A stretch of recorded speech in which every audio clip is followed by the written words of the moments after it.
Ancient City. The Ancient City, added in Minecraft 1.19, the Wild Update, is a massive underground structure found deep in the deep dark biome at Y level, 51. It's one of the largest and most eerie structures in the game, with its sprawling ruins, mysterious design, and an overwhelming sense that maybe you shouldn't be here. Unlike most structures, the Ancient City isn't filled with mobs, at least not in the traditional sense. Instead, it's home to the Warden, a blind, sound-sensitive behemoth that doesn't care how much netherite armor you have. It will destroy you anyway. Sneaking is crucial here, as making too much noise will activate skulk sensors and skulk shriekers, which, if triggered too many times, will summon the Warden to ruin your day. Despite the danger, the Ancient City holds some of the most powerful loot in the game. The chests contain enchanted books, diamond gear, and the rare Swift Sneak enchantment, which makes sneaking faster, because you'll need all the help you can get escaping this place. There's also a massive structure in the center resembling a portal, though it serves no function yet, since Notch wants to tease us with a good time. Mineshaft. One of Minecraft's oldest structures, mineshafts are sprawling tunnel networks found underground, often containing rails, minecarts with loot, and wooden supports. Mineshafts also have an unfortunate habit of being filled with cave spider spawners, which means if the loot doesn't kill you, the poisonous spiders and suffocating cobwebs probably will. Typically found while caving, these tunnels can be great for resources, exposing veins of iron, gold, and even diamonds. But let's be honest, if you don't get lost in one, are you even playing Minecraft? Finding one can be a great advantage, just don't expect to make it out without a fight. Stronghold. The Stronghold is one of the most vital structures in Minecraft being required to find to slay the Ender Dragon and beat the game. The Stronghold, while can be found naturally, is difficult to do so, as only 128 spawn in the entire world, which in comparison to the world size is very limited. Inside the Stronghold consists of a labyrinthine network of stone brick corridors, libraries, and various rooms, all leading to the most crucial part, the end portal room. Typically, to find these strongholds, one must first obtain blaze rods from the blazes in the Nether and ender pearls from Endermen, or trading from piglins. The items can be combined to craft the Eye of Ender, which will lead players to the stronghold. This room contains a 12-frame end portal, which players must activate by placing Eyes of Ender in each empty portal frame. Some frames may generate with Eyes of Ender already inserted, but it's rare for more than a couple to be pre-filled. The portal room is also home to a silverfish spawner, which continuously spawns hostile silverfish mobs when players get close. These small, aggressive creatures can be annoying to deal with, as they burrow into stone bricks and summon reinforcements when hit. While exploring the Stronghold, it's possible to find multiple chests containing valuable items such as diamonds, iron ingots, ender pearls, and enchanted gear. Buried Treasure. Buried Treasure is a minigame-esque structure typically found after locating a treasure map from a shipwreck. These maps guide players to an X marks the spot location, where a chest is hidden underground, usually buried just deep enough to make you question your life choices. If you actually manage to dig up the chest without losing your sanity, you'll be rewarded with diamonds, gold, TNT, and the legendary Heart of the Sea, an item that lets you build a conduit and breathe underwater. Trial Chambers. Trial chambers are large underground dungeon-like structures introduced in Minecraft 1.21, designed to test players' combat skills. These sprawling stone brick complexes generate deep below the surface and are filled with mob-filled rooms, traps, and valuable loot. Unlike traditional dungeons, trial chambers are built around trial spawners, a new type of spawner that releases waves of enemies instead of spawning mobs endlessly. After each wave, the spawner goes on cooldown before becoming active again. The enemies within trial chambers depend on the biome and difficulty level, but they often include armored skeletons, pillagers, and the new breeze mob. The Breeze, a powerful new wind-based enemy, attacks by launching air projectiles that knock players back, making fights even more chaotic. The loot inside trial chambers is unique, featuring exclusive rewards that can't be found anywhere else. Players can obtain breeze rods, which are used to craft the new wind charge, a throwable projectile that pushes back mobs and players. Additionally, the chambers contain heavy core blocks, used to craft the powerful mace, a brand new weapon that deals increased damage when attacking from above. Desert Pyramid. This structure, found somewhat rarely in the desert biome, stands out with its sandstone pyramid design and distinct orange terracotta markings. Despite looking like an ancient monument filled with untold treasures, its real claim to fame is being Minecraft's most famous beginner trap. Inside, players will find a decorated floor with a blue terracotta block in the center. If navigated safely, the temple rewards players with 4 chests of loot, which can include gold, diamonds, enchanted books, and even golden apples. But of course, there's also beetroot seeds because apparently, the ancient builders thought that was worth preserving. Seasoned players know not to dig straight down, but for those unaware, breaking through reveals a hidden loot chamber. tower, along with a pressure plate sitting on top of a TNT trap. Step on it, and instead of collecting treasure, you will activate the TNT trap that isn't easy to survive from. Despite the risk, desert temples are a great early game find, as long as you have the patience to disarm the trap and not become part of the ruins yourself. Igloo. Found in snowy biomes, igloos are small dome-shaped structures made of snow blocks with a single red bed, a furnace, and a crafting table inside.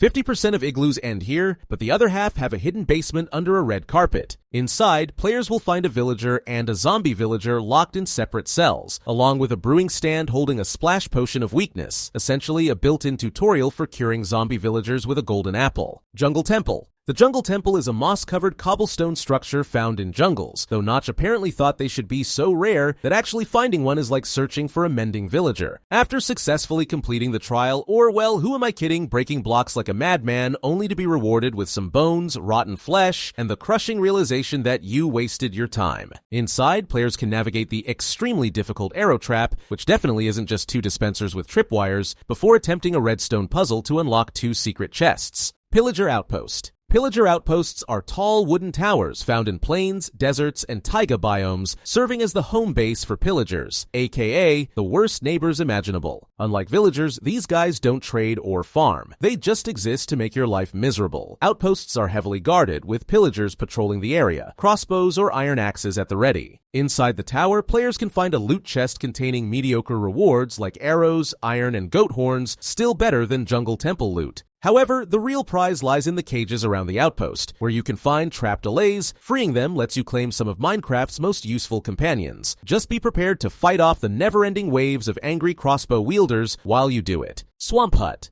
The swamp hut, also sometimes called witch huts, are small wooden buildings that spawn above ground in the swamp biome. These buildings sit on two of log stilts containing a cauldron and crafting table. One of the main functions of the witch hut is its ability to naturally spawn witches, which is often exploited to create witch farms. Of course, that requires actually finding a swamp hut, which is only slightly easier than getting a good jungle temple chest. Village. Villages are one of the most useful and dynamic structures in Minecraft, serving as hubs for trading, farming, and resource gathering. Found in nearly every biome, these settlements vary in design based on their location. Desert villages are made of sandstone, snowy villages have frosty roofs, and swamp villages, well, they don't exist yet because Notch apparently hates swamps. Each village is home to villagers who follow a daily routine of working at their respective job sites, socializing, and occasionally getting stuck in wells or trapped inside buildings. If you're lucky, you might find a mending villager, though you'll probably have to cycle through hundreds of unemployed ones first. Villages also come with a built-in defense system, the Iron Golem, a towering protector that smashes hostile mobs and occasionally hands out flowers to friendly players. However, for those with less than noble intentions, iron golems can be farmed for iron. But be warned, provoking one without a plan is a great way to get launched into the sky. Villagers adopt professions based on available workstations, such as librarians, blacksmiths, and farmers, offering valuable trades ranging from enchanted books to diamond gear. Despite their usefulness, villages are also a magnet for danger. Zombie sieges can wipe out an entire village overnight if not properly protected, and pillager raids will turn a peaceful town into an all-out war zone. Lighting up the village and building walls or towers can help prevent disaster, though some players prefer a more hands-off approach by simply kidnapping the villagers and relocating them to a safer trading hall. Abandoned Village. The abandoned village is a rare cousin variant of the normal village. Unlike a standard village bustling with villagers, abandoned villages are completely deserted, with no villagers present. These villages are often overgrown with tall grass, cobwebs, and broken pathways, giving them an unmistakable ruined appearance. One of the key features of abandoned villages is their zombie-themed design.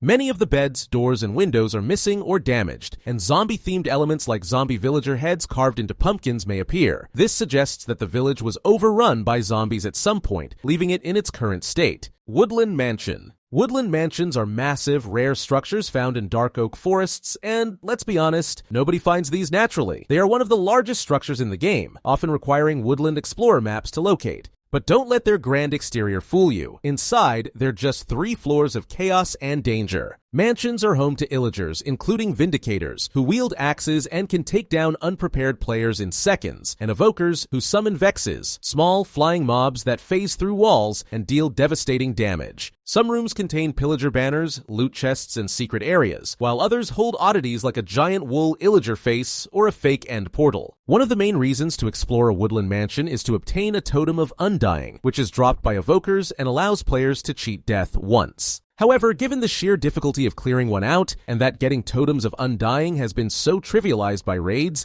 many players prefer to just steal some bookshelves and leave. Ruined Portal. The Ruined Portal added in 1.16 are pre-generated Nether portals found in the overworld that are incomplete. These portals come in 13 different variants, 10 being normal-sized, and 3 being large-sized. Ruined portals are often used as an easier access to the Nether, especially by the speedrunner community. The ruined portals are also typically surrounded by magma and other Nether blocks, along with a chest with decent loot for early game Minecraft. Ocean Ruin. Ocean ruins are underwater remnants of ancient settlements, found in oceans and sometimes buried along beaches. They generate in 2 variants, warm and cold, with warm ruins made of sandstone and cold ruins built from stone bricks. These structures appear as small clusters of broken buildings, hinting at a lost civilization now claimed by the sea. Loot within ocean ruins can range from coal and wheat to emeralds and buried treasure maps, making them useful for players searching for buried treasure and the heart of the sea. However, getting to the loot isn't always easy. Drowned mobs frequently spawn here. Shipwreck. Shipwrecks are broken wooden structures found in ocean biomes, rivers, and even buried in beaches. They resemble the remains of sunken ships and can generate in various orientations, upright, sideways, or completely upside down.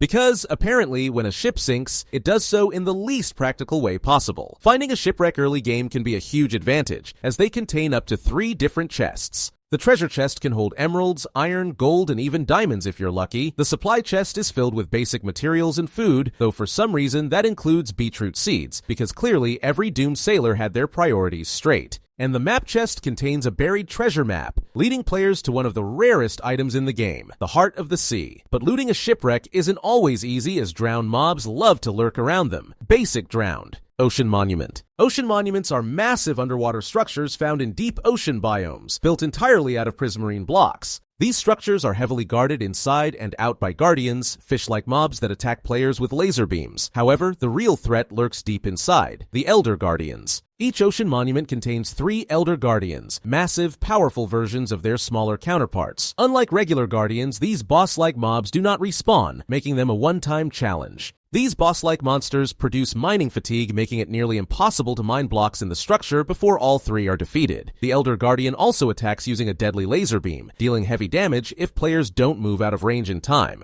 Additionally, it has a spike defense mechanism, damaging players who attempt to attack it in melee combat. Defeating all 3 Elder Guardians removes the mining fatigue effect permanently, allowing players to fully loot the monument. The rewards include 8 gold blocks hidden in the treasure chamber, sponges, essential for draining water, and prismarine blocks used for building or crafting sea lanterns. Nether Fortress. Nether fortresses are massive fortress-like structures, found exclusively in the Nether, made of nether bricks and spanning long, interconnected bridges and hallways. These structures are essential for game progression, as they are the only place to find blaze spawners, a crucial source of blaze rods needed to craft Eyes of Ender and progress to the end. Inside, players can find loot chests containing gold, diamonds, saddles, and nether wart, the latter being essential for brewing potions. Nether wart farms generate inside special soul sand rooms, making fortresses the best and only place to collect it naturally. The fortress is crawling with danger, featuring blazes, which attack with fireballs, and wither skeletons, which are taller, darker versions of regular skeletons that apply the wither effect, draining your health over time. Bastion Remnant. Bastion remnants are massive, ruined fortresses found in the Nether, home to piglins and piglin brutes. These structures are made of blackstone, basalt, and gold blocks, resembling the remains of an ancient piglin civilization. Unlike Nether fortresses, bastions are not necessary for game progression, but they offer some of the best loot in the Nether. Each bastion has a distinct layout, with some featuring long bridges, hoglin stables, or large housing areas, while others contain the highly coveted treasure rooms, which hold massive reserves of gold blocks and valuable loot chests.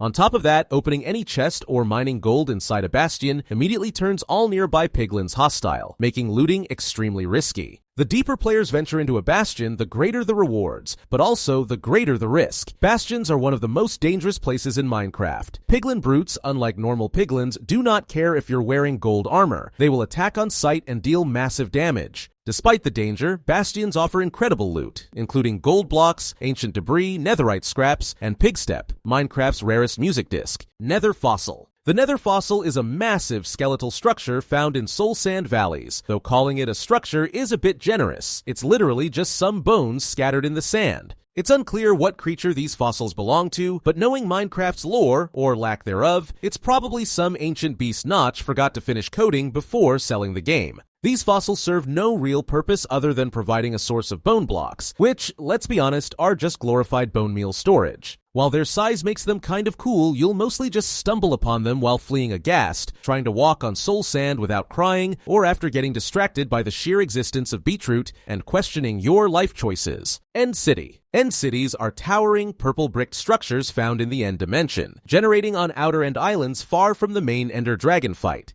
These massive, sprawling towers are one of the most rewarding structures in Minecraft, containing some of the best loot in the game. However, getting there is no easy task. Players must first defeat the Ender Dragon, and then use an End Gateway portal to travel to these distant islands. Inside, End cities are filled with shulkers, box-shaped mobs that shoot homing projectiles. If hit, players will be inflicted with levitation, often sending them floating dangerously high. While this effect can be deadly without proper planning, it's also useful for traversing the tall structures. Killing shulkers drops shulker shells, which are used to craft shulker boxes, one of the most valuable storage items in the game. Some End cities contain End ships, floating structures that hold the most valuable treasure, the elytra, the only item in Minecraft that allows players to fly in survival mode. These ships also contain a brewing stand with healing potions, a dragon head mounted at the front, and high-tier loot chests filled with enchanted gear, diamonds, and gold.